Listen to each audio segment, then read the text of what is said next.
Well, that's right. Now, ladies and gentlemen, here's something else. Oh. Something else to chew on. Victor Allen's own unique look at sports. We call it New Sports. All programmed, directed, written by Victor Allen, the one that the ladies have nicknamed Sexual Chocolate.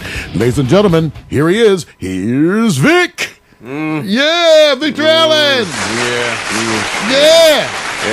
Victor Allen. Yeah.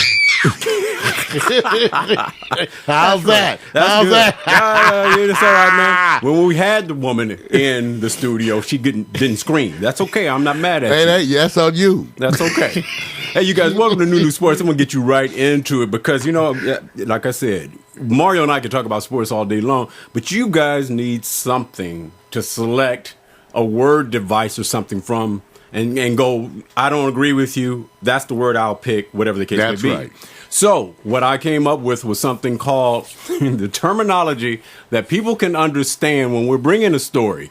And, Mario's probably going to equate it to food, right? They're excited. They're excited. That's it. All right, you guys. Now, I'm going to talk about a story yesterday. It was a big-time historical story as it relates to Bob Knight and Mike Krzyzewski.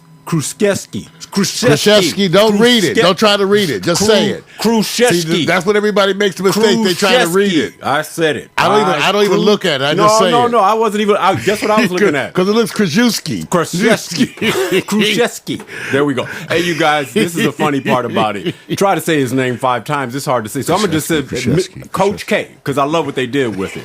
And with Coach K, he had what they call a wonderful, Mario, how does it feel that you're the all-time winningest basketball coach and your intern, your mentee comes and breaks your record? So there's a number 1 and 2 category here. Oh, you feel like proud. You're proud because, of what your legacy. Mm-hmm. I think that's why they both embrace so much, Vic, because in a lot of ways, Mike Krzyzewski, he validates Bobby Knight, and I'm a big I've always been critical. Had issues with Bobby Knight, right? I always have. But then you wonder how here's his protege, who mentally is so different, such a different kind of an energy and spirit, and yet manages to win. It's almost like we talked about, Wooden at UCLA. Right. How come certain mentalities can still win, right? And they're not loud and boisterous, right? And this is a wonderful example. All I can do is really stand and applaud him. Even Bobby, it's one of the moments I put aside my issues with Bobby Knight. Right. And I wanted to acknowledge the greatness that goes from teacher to student. Right. And it's the dedication to a process. Yes, sir. To the integrity of being real with your stuff, and in that kind of a way, you have to give it to. I agree. To them, just dedicated to their craft. Wow. The amazing part about this to me is that when I was looking at Coach K and how they always say you can tell when a person is focused on you, because when he looks directly in the eyes of Coach Bob Knight or former coach, the what they call him, the Supreme Commander.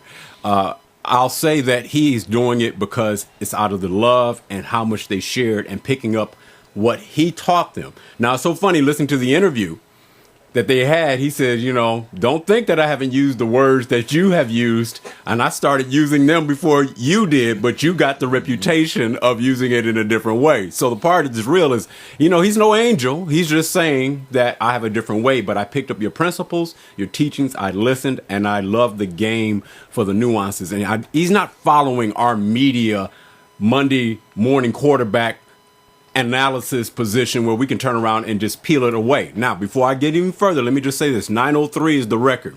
He still has a way to go go ahead of Pat Summitt, Tennessee, for the all-time. Isn't that something? That tells you just how big a mountain it is. And she is, boy. You notice, Vic, what you're saying, I guess what we're all saying, is that we may sometime have an issue with our coaches, our mentors, right? In terms of being too aggressive or too in our face. Right.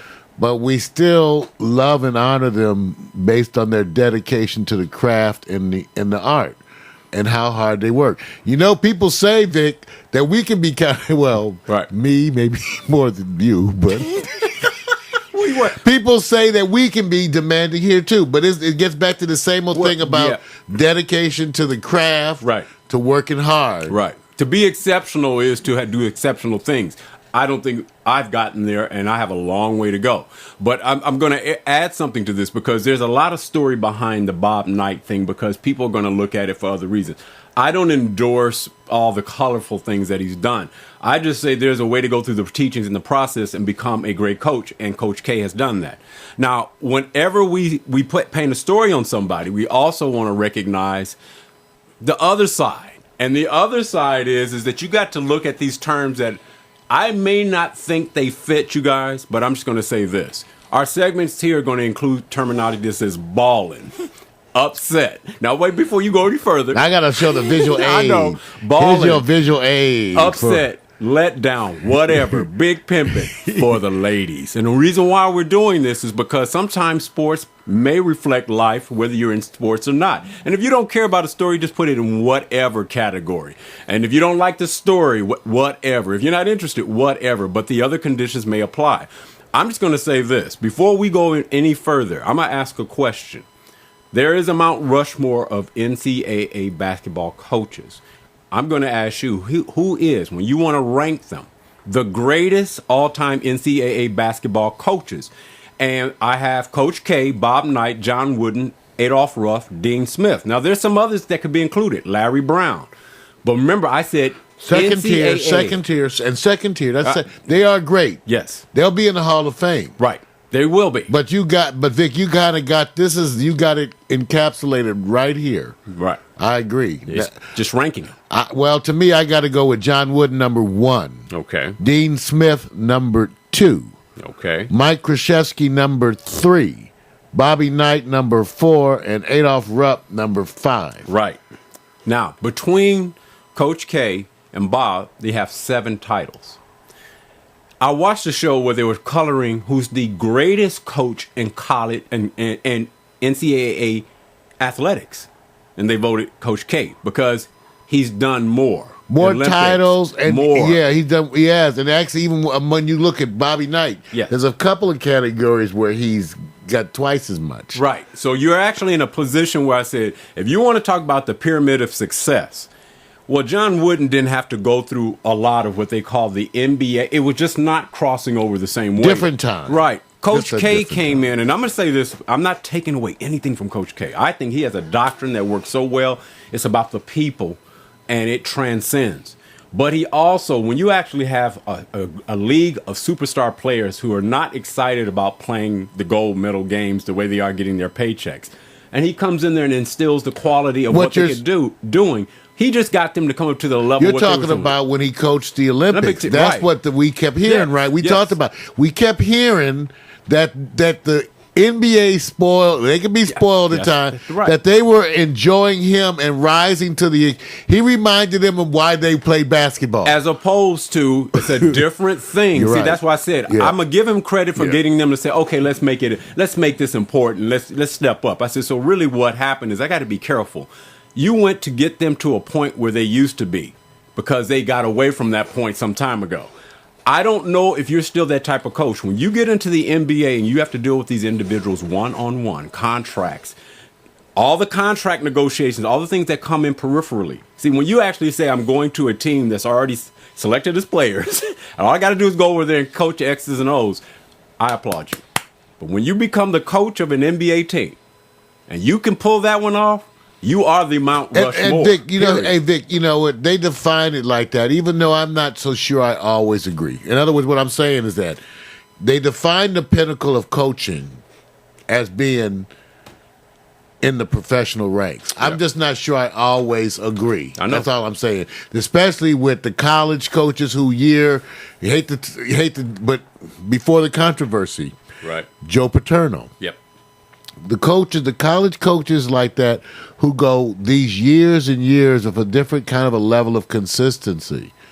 To me, they do deserve a really special kind of a thing. Right. And some of them don't want to go to the pros. I know that.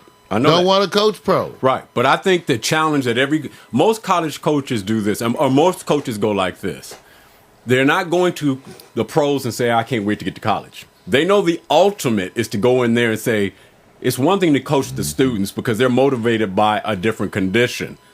when you already have reached that level where your check is having multiple zeros at the end with commas abundant after the ones and the twos and the threes and the 20s, you have to challenge yourself and bring in something else. And why do we see teams like the New England Patriots? Why do we see teams like in pros, when we say baseball, the Yankees? There's a doctrine of success. So when he gets there and have to deal with that, it's a whole different level of motivation. I'm not taking it away. I'm just saying I'm waiting to see if that happens, because nobody's been able to transcend the success from college and make it go right over into pros except one, Jimmy Johnson, Dallas Cowboys, but they actually have an asterisk next to his name because he said the players were there. I said, no, he started off 0-15. So he's kind of the one who went under the radar. That's right. You sure did. You're right. So now what I want to ask you is this. On this story, I'm going, okay, between Mike and Bob's legacy, between those two, which one is the baller or who's Big Pimpin'? So you I still don't know what none of that shit means. Come on, man. And by the way, those of you who are with me, line up. That's all right, Vic. We don't understand what the hell you're talking. Okay, let me talk some of this urban shit. There you go. That's what the baller. The baller. I can tell you who the baller is. The baller is Bobby Knight, because he always comes with attitude. He's one of them cats who says, you may beat me, right, but you're going to walk away with some scratches, mofo. You can beat me, but you're going to have to scrap. Okay. And the Big Pimpin', Mike Krzyzewski. Because he's talking softly, but he carries a big-ass stick. Okay. I got you. See, you did good. You did good. See, look at this. Look, I don't have to. I don't set these rules up. You do set these rules up. These are your rules. They're only his help. These are Victor's rules. This is big. I'm sorry. I got shit to do with this. Wait, I just get here in the morning. No, don't even try it. I'm sorry. See, we can't. You know what? If you're going to bring a story, you got to wear a hat on while you're bringing the story. Okay? Yeah, that's right. Ladies and gentlemen, I have no choice in these stories. I even know these stories. I even know the story before the segment. So, all right. I'm just going. All right, let me go to the next one. So we do have a Big Pimpin' and a baller. We do. All right, now let's go over to the NBA players reject owners' offers, which you already knew about the news and the stories on that. And the issue is who will miss the NBA 2011-2012 season and how much. Now, before we get there, let's just say this: I like the idea that all of a sudden that they were trying to negotiate Mario. And then all of a sudden, the NBA Players Association decide to file that this was illegal, that this lockout did proceed. The whole idea is that they're going against the ownership. I said, well, wait a minute. Because you can make them pay. Yeah, I know. If they lock you out, see, it's the thing. If you go on strike, then you forfeit money. Right. But if they lock you out, then they should have to pay you. Right. So we want them to pay. The whole thing was this. This is just as me. This is what, and I'll say this. Let me just say this for those who may or may not be following. Okay, the negotiations are over, of course, right now, and they are planning to file an antitrust lawsuit within 48 hours, which has already taken place. 48 hours has already taken place, and the suit will seek a summary judgment that deems the NBA shutdown, which began July 1st, to be illegal. Got it. No problem. The NBA season games are canceled through December 15th. Okay, who suffers most from the NBA stoppage? The basketball wives. See what I'm saying? See, I'm just saying. Because I know women all over I've heard them. Have you heard them celebrating? Listen, we said ladies, they're going to cancel NBA games. They're gonna. That's the women of America, Vic. Right. They are saying, down, ladies. See? Okay, it's just shit. It's just the NBA.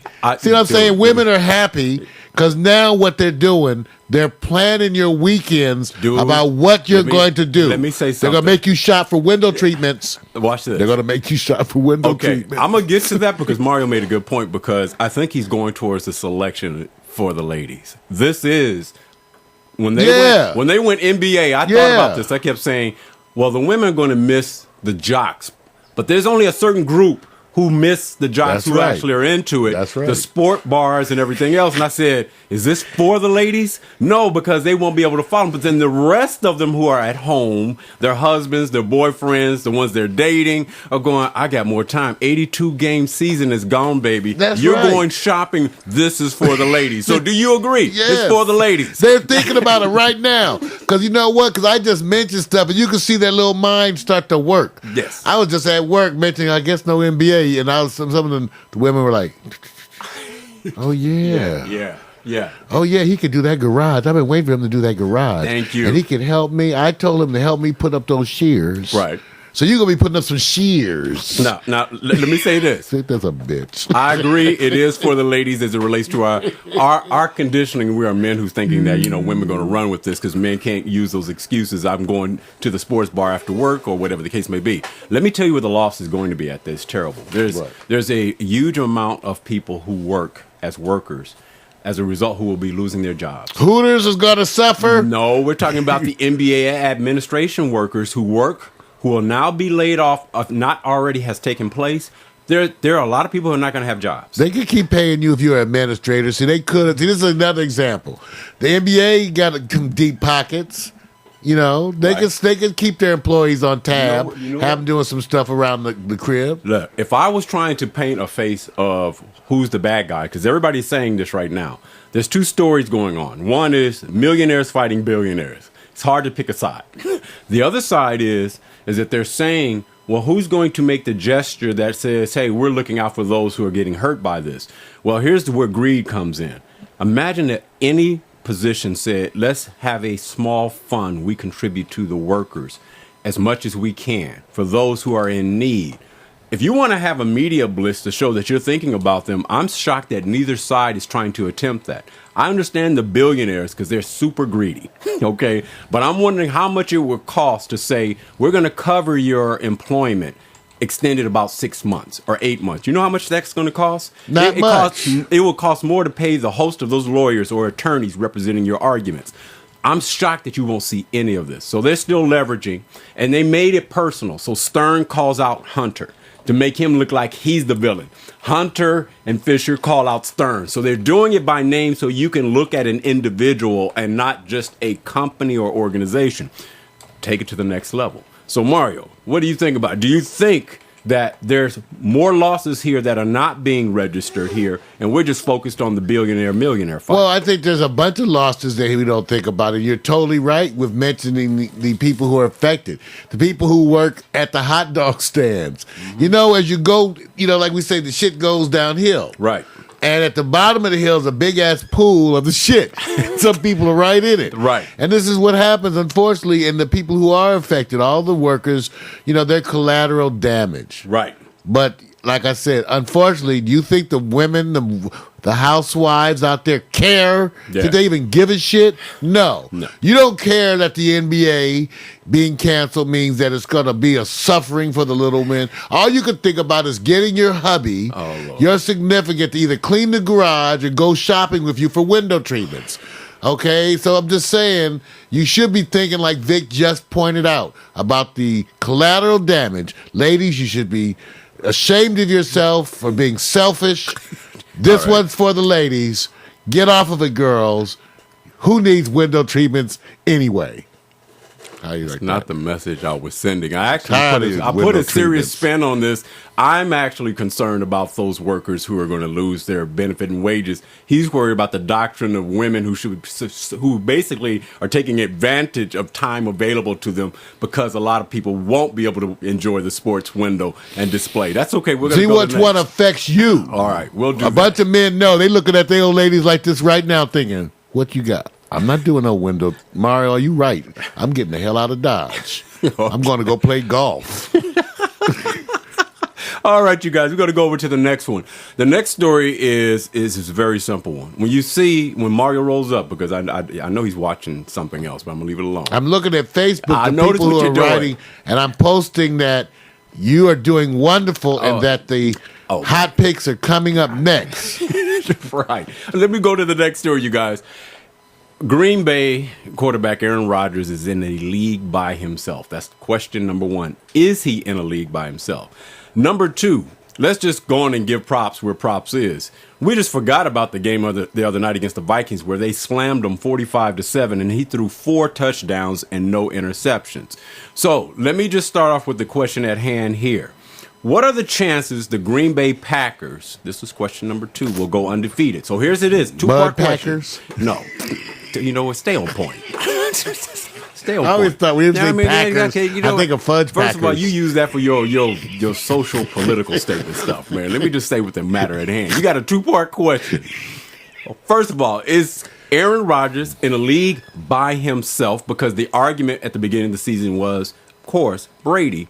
Then Brady, Aaron, Brady. Well, is it just Aaron Rodgers? And 2, will the Green Bay Packers go undefeated? And what's the percentage of chances they can? If you had to use a number. Ooh, I don't know. But first of all, he is in the league by him. In other words, we're defining that by the fact that, on whatever criteria you're using, how you lump your quarterbacks. Mm-hmm. And everybody I think is saying the same thing. It appears right now that there's Aaron Rodgers, then there's another level. Yes. And that's what we're saying. So right. in the league, it really does appear right now because he represents one of the things that,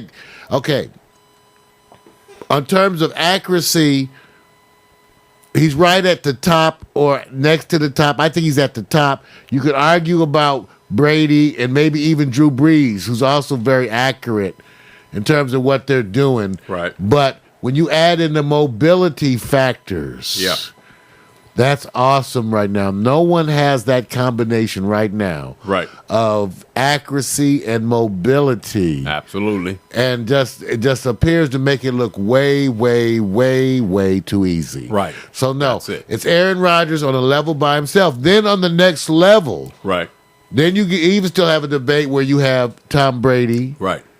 You have Drew Brees. Right. You can't say Phillip Rivers no more now. I'm telling y'all he's just on hiatus right now. That's all. Give him a little time. He's consistent every year. But who else you going to put up on there on that second tier with? Who you going to put on the second tier with Brady and Drew Brees? No. I can't put anybody because it's consistent. You not yet. Don't even try to say Alex Smith. Please. No, I'm not saying that. They try to give me that. He's an elite shit. That's brainwashing. No. Everybody has a game or two. Right. Brady is consistent, and he has the titles behind his name, and we have one title with Aaron. But what people are experiencing with Aaron Rodgers is that everybody has what they call a weakness. Nobody will say that Brady has a weakness, which is in mobility. He's the best pocket passer I've seen next to maybe Montana, bar none. And Montana had better and more legs than Brady. But the percentage of his completions are very strong. Aaron Rodgers' arm looked like Joe Namath. Joe couldn't run. No. But to me, his arm is the best looking arm I've seen since to me, Joe Namath was the man. Yeah. He has all of those. Look, Peyton Manning, quickest gun release, arm release, just so fast. It's funny how we left him off because he was hurt. Yes. But if he was not hurt and at his best, then it might be a different question. Right. It might be Aaron Rodgers and Peyton Manning on that first tier, and then you might have because that's a little closer. Right. If he's not hurt. Right. It's a closer thing right now because Peyton, to me, has the other thing which we have yet to be seen. Right. Who has the best quarterbacking mind? Right. To me, that's still Peyton Manning. Right. Yeah, I think that's a level on by himself. Well, what they realize, I said this, and I'm not the one that says, hey, I make the rules. I said what he does, they said speed kills, and it's not just wide receiver, linebackers who are more athletic, linemen who are faster. I said the idea that he said, I'm taking a greater strength, which is from the time the ball is hiked to the time I get it in my hand, wrapped around the area of the ball that I'm ready to throw and delivering it, I'm going to speed it up a half a second to a second. That means you guys got to find a way to impact me. Now, remove me from that and put a backup quarterback behind me who's still good enough to quarterback. The advantages all of a sudden swing back to the other side because you can't put another quarterback like Peyton into Peyton's seat. The one I saw closest was Marino. Marino had his habit of not being sacked, but he didn't have great teams around him. So I look at them in the same frame, but when we're talking about Aaron Rodgers, he throws off his back foot. He throws in motion. He runs. He knows the field. He throws the ball. He does the underneath routes, throwing the ball. His receivers, his timing. I said, it's just unbelievable what he's doing. Now, I'm with moment in time. I'm going to leave that alone. Well, with all that being wrapped around, then tell me the chances are 10% they go undefeated. Oh no, they have a Green okay. Bay? You know what I need to. You know what reason why I didn't have a specific answer, Vic. I just need to know who they're playing. But so far they're looking. See, okay, let's put it like this. You have to at least debate it, regardless of who they're playing, right? Giants, that's the part. See, because I just thought that does it make a difference? Giants. Does it make a difference?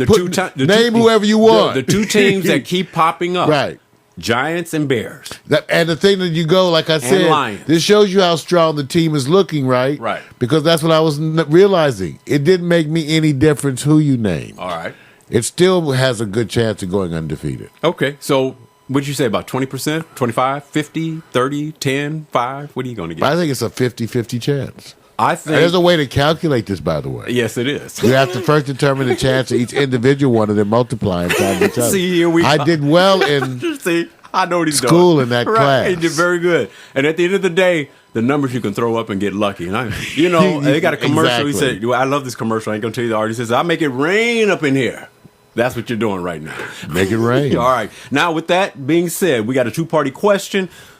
Is Peyton Manning and the Green Bay Packers balling, big pimping? What are they doing, Mario, or something for the ladies? What category you want to put him under? They've been balling, and now they've been balling so hard that they just big pimping. They Kicking ass and taking names. There you go. So, hey, that's it. Right. Who are you? But They bitch slapping people. if you win the championship, Green Bay, Aaron, for the ladies, because when the Super Bowl comes, everybody knows, every man is going, I'm going to watch the championship, but it's something for the ladies. That's true. Okay. All right. Now let's go Gotta to the do next one. So I say they big pimping. I'm just saying this. All right. Let's go to the next one. Now, I don't know. I'm just going to say this. Here's my question. Rex Ryan caught on tape cursing at fan and called Sanchez stupid. Now, let me just say this. Everybody knows this is framed a little bit different. He said what he did was stupid. That's not the same as calling you stupid. Can I elaborate? This is my... Because it's biased report. No, it's stupid. Okay, see? No, watch this. Just like Rex. Watch this. I want you to show this. You with your woman, okay? Here you are. You're around a group of people. You're the quarterback. The coach comes out and said, and you listen to him right there being interviewed, and your woman's right there in your arm. And he says, it is the most stupidest play in the history of the NFL. Would your woman say, he just called you stupid? Or would she just say... She wouldn't say shit because she would know to shut up. And he didn't call him stupid. He called the play stupid. We all have done stupid plays. The call is stupid. Yeah, so what? We all have done stupid plays. Okay, well, let me ask you this. So somebody just called you out on a stupid play. I think that's okay because we all have done stupid plays. Okay, I got you. That doesn't mean you're stupid. I mean, there's a bunch of stupid people done smart plays. And we're not going to talk about Bradshaw. them. We're not talking about them right now. Just kidding. All right. I'm just kidding, Terry. Right. Now, let me just say this. I just want to know, okay, I'm following Mario when he said, yes, correctly. He did not outright call him stupid. But to have the quote of what they call the NFL towards a player to say, the most stupidest call, stupid call, stupid is, whatever. It still doesn't make you feel any better. How would you feel? No, but so what? No, you ain't supposed to feel better. You just did a stupid play. Okay. Why should you feel better? Okay. You should feel stupid. All right. See, I'm with that. See, I'm old school. I don't think when you have a terrible outcome that you should have a happy day. I'm defending. That's what bad days are for. When you fuck up, you should have a fucked up day. Mark, that's the way it should be. Mark, I want you to understand. Don't worry about it, man. I'm with Rex. You did stiff. And here's the thing. You know, amongst your boys, you go up to your boy, that was a stupid ass play. I'm still your boy. But man, and later on that night, you be like, look at your boy. Damn, that was a stupid ass play. You be like, man, leave me alone. Right. I'm still your boy. I'm still here with you. But that was some stupid shit you did. Well, I might help you out on this one because Mark did say, hey, look, he had no problem with it. I understand because, first of all, Mark, when you come from the athletic backgrounds, we're used to coaches getting all in your face and saying far worse. It's just when it hits the media, it takes on a different flavor, and we got that. Well, I'm going to take it to the next level. Is it okay to curse back at a rabid, crazy-ass fan while you're doing your job? Yeah, hell yeah. Oh, so you endorse that? I don't give a okay, all right. On a scale of 1 to 10, you're a football player cursing at a fan. Man, that's like a .001 offense to me. It's not even a 1. Okay. I could, you're a football. You know what? Yeah. What do you guys want them to do? Say, have a nice day? What is this? We got, now the poor football players, we want to give you etiquette lessons and shit and teach you how to talk with the fans. Okay, cool. They're going to die. They're going to die because the stress is going to kill them. Well, let me bring in the other side of the argument. Once you let the doctrine go that they can freely go at the coach, you do have some fans who take it to another level. No. You try to set behavioral standards and you deal with it on that level. It's just that it has to do with how hard a line and how severe a penalty you incur. Right. I still think you encourage certain things. It's just like on a scale of 1 to 10, you calling a fan, turning to a fan and saying like, fuck you, fan. I mean, to me, on a scale of 1 to 10, that's like a .1. Right. That's all. No. Look, I agree. I agree. 110. I agree. I'm just saying. I think what happens is it's one of those things where people say we have to err to the side of those rabid fans because the example is it's not that you did anything that bad. It's just that they may do far worse. So in a way, it's protecting the coach. So you see, I'm thinking of that Rex didn't do anything really bad, but we need to protect him. Don't you agree? You want to protect the coach, don't you?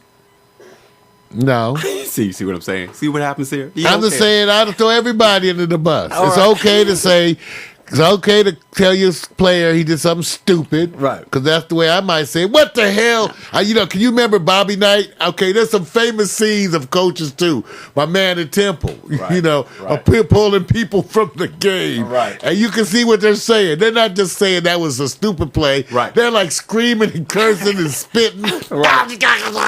Get your ass off the I mean, that's every day. True. Okay, that's all I'm saying. Okay, all right. That's all I'm saying. All right, well, then we're going to go to what we call the decision. Since Mario has stepped behind Rex Ryan and says, look, it's not that bad, then we're going to find out, is it a whatever moment? Is he big pimping? Is he balling? But remember now. He's ball pooping. But now remember, I want to update you. Would you consider it was a letdown because the big picture here is that they lost against the Jets, 37-16. So what category? Is it a letdown, balling, big pimping, whatever? It's big pooping. See what I'm saying? See, you're not It's pimping balls. Okay, see. I'm trying to get urban with you. No. He was getting jiggly with it. No. You have a term to select. Which one? He's big pimping. I hesitate to say. I say it was a letdown, man. What's that? Letdown. They lost badly. That like when the Viagra doesn't work? Like I said, we're going to the next fails story. Too early. We're going to the next story. You get a letdown. We're going to. Damn, now a bunch of people scared. Marl, that's what that was, a letdown. Yeah. Okay. That was a letdown. All right. We're going to let's leave it alone. Now let me do this. He did let his New Yorkers down. They got their ass handed to them. I'm sorry, they did. More so than everybody thought. All right, we're going to take you over to the man at hand. Now, earlier, over the weekend, let's say the previous weekend, Tiger Woods had a great start in the Australian Open, and then, of course, loses lead and falters at the end.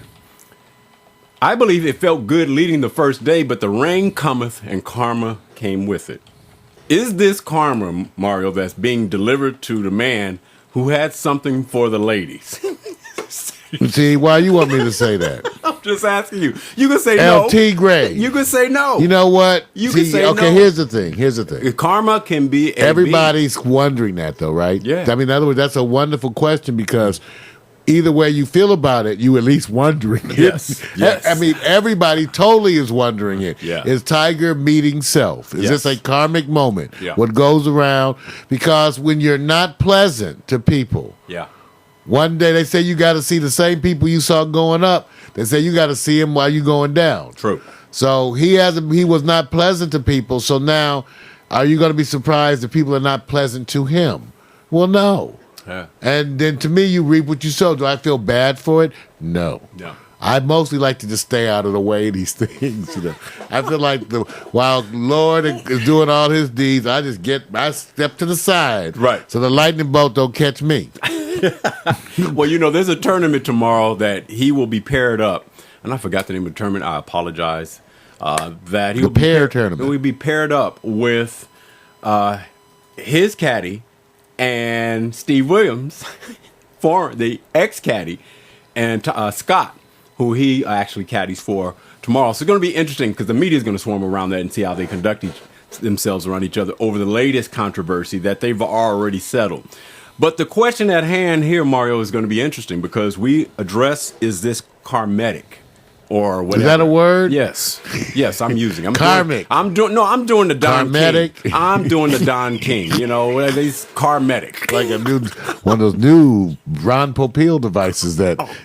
Okay, I got one for you. Try to explain Google and the way it's spelled. One of those new Ron Popeil. What's the purpose of Google staying? I forgot. It's supposed to be one something amount of bytes, and it's actually Google, Gul. Right. But I only know that because they kept telling you. But do they get a pass? Hell no, they don't get a pass. So but they got a pass. Because they're rich. See, so rich makes it the exception. That's why we don't get a pass. That's why. So we have to the doctrine of correctness. Jacked up. Let me take it back. Karma, not karmatic. Who? All right, here we go. We have to figure out. I can't wait to hear your answer. This letdown from Tiger Woods over the last tournament. He never let up. I mean, he was down. in first place. I mean, what I'm saying is that it was mostly he's been down. Right. He had a blip where he went up. Right. And then he came right back to where he was. All right. So are we eliminating that he was balling? No, he wasn't balling. And he's not big pimping? No, he's certainly not big pimping. Is it whatever? Kinda. But it's really for the ladies, isn't it? No, not yet. Yes, it is. Why? He's not bringing it for the ladies. No. For the ladies, they're going, this is what you get. Well, how's that? Okay. I know how that. So it's from the ladies. No. It's not for the ladies. No. The ladies are going like this. They're going, lose. Till he's a lose. Viagra rep. Till he's a Viagra rep, he's still on the winning team. Okay. There we go. I'm done because I think it's for the ladies. I'm done, man. Let's take us out of here. I'm ready to go to hot picks. Oh, did you just click something? No, man. The computer went. It went out. Power went down, didn't it? No. What happened? The computer just went out. The power's still here. I told you. Wait a minute. I want you guys to know. I actually told him that this was going to happen because I went through it a few times. It had a mind of its own. So that means there's a good chance that we have to continue on this show because it takes about 20 minutes for that computer to spell check. No, because it means we have to go manual. That's right. And we can go manual because we're able, Vic. That's right. You can always I'll start some music over here. Or we'll go with that. Or because it's a closeout, all you gotta do is music interlude or I gotta play it on this computer over here. That's what I like. See, in the meantime, any other sporting events going down? Yes, there is a football game tomorrow. I believe it's Denver and New York Jets. Here's the question. There's a winning quarterback in Denver. His name is Tebow. His last outing, 2 for 8 passes, 69 yards, and they won. His record is 3-1. Right. Who wins? So what are you saying? Who wins New York Jets, Denver Broncos? New York Jets, but I'm going to be rooting for Denver Broncos. Why? See an upset? Oh, so you want to see the upset? Yeah. Are you a Rex Ryan fan? No.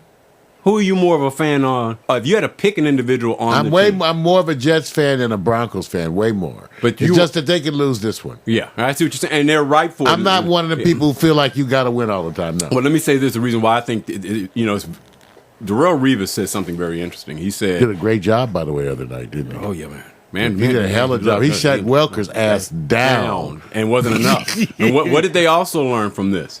That the other side of the field with the New York Jets is just not up to par, and maybe the safety is being challenged a little bit too.